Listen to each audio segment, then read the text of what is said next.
you know, the Monday night tradition of Microsoft having their showcase event where they show off a bunch of third-party games, a bunch of first-party games and stuff like that.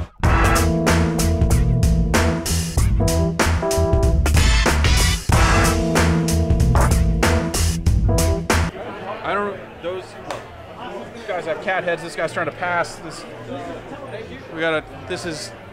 Those guys, we gotta get out of here. We gotta get out of here. I just played Gears of War Judgment. Basically, they're showing Overrun mode, which kind of takes the Beast mode and mixes it against real human opposition instead of just the AI humans. So you have a human team, you have a Beast team, and you're selecting the different classes and doing the class-based stuff that those guys do. But also the humans have classes now too. So you'll have soldiers that can throw out ammo boxes. You'll have medics that can heal other players on the human side and stuff like that. It's a pretty interesting twist on some of the stuff they did in Gears 3. And that's all they're showing, so they haven't really talked too much about campaign stuff, but you will notice that all these Epic people over here are wearing t-shirts that say, "Chicks dig the Baird." How's it Jeremiah, going? good to see you. Good to see you. So you're here with Hybrid. I am here with Hybrid. You had the beta going there for a little bit. Yeah. How did that work out for you? Really, really well. We got a lot of information, got a lot of feedback, really helped matchmaking. That was kind of like, you know, we've never made a multiplayer game before, so that really, really helped to get a beta, kind of learn what we need to do and stuff, so yeah. Yeah, really interesting movement mechanics and stuff like that. It was like one of those things where the first time you play it, you're just like, I don't know about this, and then the second time, once you start clicking while you're in midair, changing direction, doing all this stuff, you're just like, man, this is really cool. Yeah, yeah. How did that idea come about? Well, so the beginning idea, you know, it's a space game, so I always talk about how I wanted to do something like real military in the way you never circle straight, right? Like that's the real military. You've got to hide behind a rock and like, oh god, kind of shoot over and then kind of purposely run from place to place. And so that was the impetus of the idea. Of course, now we took it to like some crazy level with this jetpack and stuff like that. But the original idea was about military and stuff like that. And then about 8 months ago, we pulled ground cover. In the last GDC we had it, I think Brad actually checked it out. You could run on the ground, and we're like, you know what? We're doing this whole like purposeful movement where you went from cover to cover. Then if we're doing that, then why don't we just like maybe just remove ground altogether and let you just kind of do this like 360 motion and fly? So now, as you can see, like as you're flying, you're just, like people are like, oh, I don't have this control, but you really do because you can kind of move around and dodge and weave and stuff like that, and you can actually select cover on the fly, so you're moving around like that and stuff like that. And I think, you know, if I were to have a jetpack, when the day comes where I have a jetpack, you know, why would you walk on the ground? No, if you got a jetpack, it's like, that's over. Yes, you would literally just hover all the time. Until you run out of fuel and die, but... Okay, all right, well all right, first we'll get the jetpacks, then we'll worry about the fuel thing. They can figure that out. Infinite fuel will happen eventually, right? Yeah, exactly. It's all garbage. I mean, we saw Back to the Future. You just stuff the trash in the Mr. Fusion and then everything works from there. That's how it works. So you made Summer of Arcade. Yeah. That's gotta be pretty awesome. Yeah, no, really psyched about that. Yeah. I guess I can't talk about the actual release date, but yeah, Summer of Arcade, so we're really stoked. There's also a bunch of other good games coming out in Summer of Arcade, so we're in good company, I think. Yeah, I think it's always like a good time. Seems like just like, you know, when there's a good lineup of good games, people are just getting used to checking every Wednesday. Like, I'm just getting whatever's coming out. Yeah. Get all that stuff. Yeah. So hopefully that'll work out for you. Yeah, no, and XBLA has been doing really well. I mean,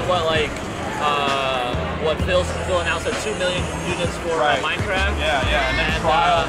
Like 600,000 or something like that. XBLA is dead, by the way. I didn't know if you know this. Well, it's sometimes of the year it certainly feels that way. Yeah, no, I think it's the titles. Some titles are more compelling to that user base than other titles, right? So a lot of people talk about how, you know, you look at the sales or look at the games and stuff, and it's like, yeah, but are some of those games really focused towards that demographic? And we kind of know what the demographic is. There's a lot of shooters and a lot of action games. Right. So if those games aren't necessarily kind of that actiony focused, then maybe they're not going to sell as well. I mean, it just makes sense, right? Yeah, I mean, retail games go through the same process, so it's only natural, I guess. Yeah. And so is this the only game you're focused on right now? You got other stuff in the works? The show doesn't start until tomorrow. I will be talking about something tomorrow. All right, I'm excited to hear about what you're talking about tomorrow. Sorry. No, that's totally fine. I will leave you to it, man. Okay, thanks a lot. Thanks for your time. Yeah. Dave Lang of Iron Galaxy Studios. I noticed your game was on stage at the Microsoft press conference. How's that feel? It feels really, really good. We've been kind of grinding away at this thing for like 20 months now, and kind of get that kind of, you know, you make the game you want to make, and you make it for your own reasons, but when people like it and they want to show it off, it makes you feel good. So at what point was it made clear to you that you were not going to be on stage giving that demo yourself? It was about 2 seconds before I was about to go on stage. I had a tux on, powder blue, ruffles. I was all duded up, top hat, cane, and then Charlie kind of walks up to me. No, actually, it was weeks ago. They kind of, hey, do you want to be on stage? I'm like, sure, I'll do it. And they're like, they took a look at me. They said, oh, that's not brand forward. But I mean, did you have to then go recode the game? Because I understand that this only works for people that are like 6'2" and taller. Well, this is actually not because of that. It's damn certification requirements. They like expect Kinect to work for everybody. So dumb. That's lame. It's like all I want to do is make a game that works for freakishly large people, but no, it has to work with short people and little kids. It's bullshit. I think that there's a real double standard with that, and you know, there are some things like sometimes there are low ceilings, and that's not fair to me, and it's not fair to you. Like, what's for us? If not this, then what? It's a bridge too far, if you ask me. This, as Picard would say, this line here, no further. Yep. That's the quote? That is exactly the quote. There are 4 lights. Year of the bow. Now, that's the biggest bow of the year, probably. That's the biggest bow of any year, sir. What about Big Bo from Binary Domain? That's his name. Well, I bet you if you laid him end to end, he's not that big. I'm just guessing. Haven't done this test at home. But, yeah. All right, well, we will certainly look forward to Racketeer when it's released as part of the Summer of Arcade. It's going to be this summer, coming soon to a Xbox 360 near you, I hope. You hope? Is that it can all fall apart? Is that how this works for you until the game's actually until people can buy it? You're just like, this is all gonna fall apart. Someone's gonna call me up and realize I'm an imposter, and this is all gonna go bad. No, that was actually a really thinly veiled attempt to try to get people to buy it. Like, I know it's coming out, but maybe it's not coming to one near you. Got it. So please buy it. They send me codes for stuff. I don't have God to. damn it. Yeah. Sorry, dude. Horseshit. Dust, Tony Hawk, Deadlight. Yeah. That's so cool. Hey, do you want to talk to Tony Hawk? Yeah, sure. Tony Hawk, I mean, a legend not only in skateboarding, but as far as I'm concerned, a legend in video games. The first 3 Tony Hawk games, and then from there, just really built skateboarding in this really amazing way that I felt like hadn't really been done since like 720. You know, you go back to like, you know, obviously like Super Skater Died, 720, that sort of stuff. Now, you know, re-releasing Tony Hawk HD, bringing back all those classic levels. How does it feel to be getting back to the roots of your video game legacy? I'm excited. I feel like time has come. I feel like the consoles have developed enough that we can come back, you know, with our original game controls and game scheme, but in better motion and better graphics. I mean, if you think about it, our first game originally was only out on PS1. Yeah. You know, and then eventually Xbox. But to have it out on Xbox 360, it's a big deal. I mean, that's like 2 different levels of architecture. Right, totally. And it's just being able to redo all that stuff, go back and revisit it. I mean, I just remember stuff like, you know, those first few Tony Hawk games where you just got like, the Benihana is just this really stiff animation of just like legs sticking out. And now it's, you know, obviously can be a little more realistic. And then, man, there's just so many levels, classic levels from throughout those games that just really stand out. What's your favorite? My favorite, you know what? I don't know that a lot of people dig it, but probably the Tokyo level from Pro Skater 3. Yes. Yeah, just all those rounded spots, and you just get going. And the really high grinds in the neon area. Yeah. I was a big fan of that. Yeah, that was probably the first level I saw. I think when they brought around preview copies of 3, it was like, man, this is on just next level business. Like, holy crap! I was always partial to Downhill Jam. Yeah. Oh, so like the levels that actually had a finite like end and stuff. Yeah, that was the first time we ever did that. It was more of a start to finish level. And to be honest, I insisted that it was in this new release. It was not one of the favorites of the fans. Well, let's say it didn't rise to the top of the vote. Sure. I think it was one of those things where like you get in the zone with that game where you just want to keep playing it, and to be told like now the level's over, it was so different from a lot of the other levels. I think that's probably what made it stick out. I like that challenge of it. You have to stay, you have to stay up. You have to stay in. So where do you think it goes from here? I mean, you know, it's the franchise, you know, the games with your name on it. Rose to the Top kind of got in some weird territory on the Wii, and then, you know, having the Tony Hawk Ride board coming out, and now kind of returning to these roots. Like, what do you want to do from here in terms of video games? Well, I love that the online presence is so big now that we can actually release this online, which is what we're doing. Yeah. This is downloadable only.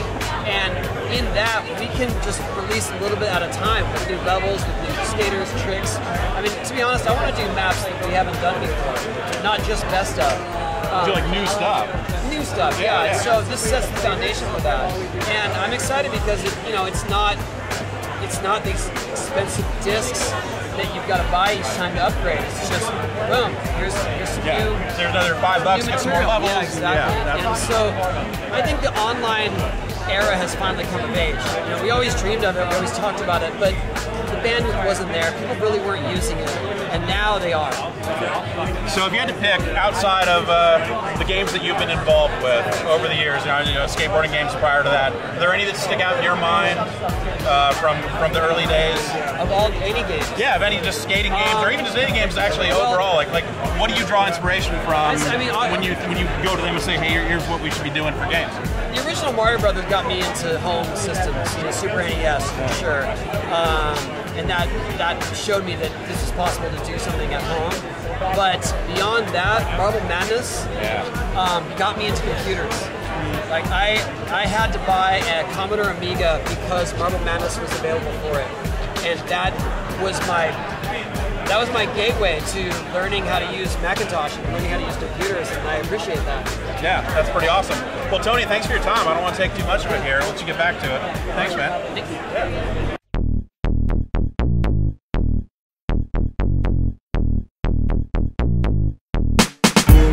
So I just spoke to Tony Hawk, and he said your game sucks. I think Tony Hawk smells like beef. All right, there you have it. Beef started. I think he made a great game. Smells like beef. Weird. Okay, well, that just goes to show you don't have to like smell nice to be a game maker, a game producer, Or a skateboarder. or a skateboarder. Yeah. XBLA, it's gonna be great. Rock Band Blitz coming out after XBLA. Get excited.